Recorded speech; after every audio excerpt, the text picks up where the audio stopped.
unayopigia haipatikani kwa sasa. Tafadhali jaribu tena baadaye. The number you're calling is not reachable. Please try again later. Namba unayopigia haipatikani kwa sasa. Tafadhali jaribu tena baadaye. The number you're calling is not reachable.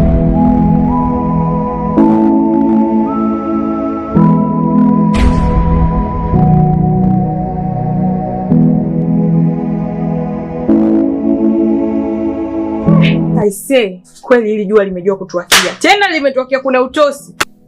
Yaani umeamua kutufezeesha. Na aibu gani unatutia? Mkataba hujafika hata robo, umeshaanza kufanya uchafu wako. Ikifika nusu itakuwaje? Hivi unajitambua hichi kichwa wewe? Nilikuwa nakuona ni mtu mzima mwenye akili zake, kumbe ni boga una lolote. Hivi unakubeba mimba kweli wewe? Sasa sikia, nakupa masaa haya 5 uwe ushatoa mimba. Yaani ukirudi urudi wewe kama wewe. Usije na uwe uchafu mundani. Tunaelewana?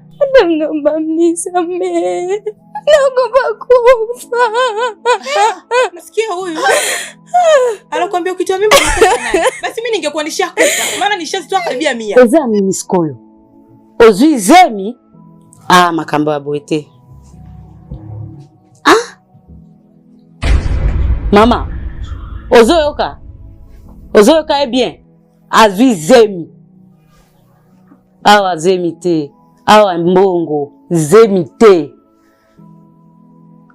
Omoni biso toye awa na ville. Tozana ba projet mingi sana. Tozana ba projet ya kozwa biloko siju nini, bagari, bandako. Yo oye awa. Obobi si ba projet nyos te. Mtoto anajielewa kweli? Yaani mimi hata nashindwa kulala, nafikiria kwanza ni ilikuwaje mpaka kabeba hiyo mimba. Hivi unajitambua? Kwa nini nikiwapa ushauri unaingilia huku, unatokezea huku? Hivi una akili wewe? Haya, uwe mzigo sasa. Wewe unategemea pata ulea nani? Unatuletea mimba isizo kuwa na mababa. Analea nani huyo mtoto? Nani analewa? Huyu mtoto inatakiwa mimba aitoe. Aitoe, maana bado mkataba inatakiwa aitoe mimba. Sisi tunahitaji hela. Daesta. Pole sana Daesta. Maana haya unayopitia yani ni mazito. Kwani madam anataka uitoe hiyo mimba? Mama Benita ananiambia nitoe mimba. Siwezi kutoa mimba.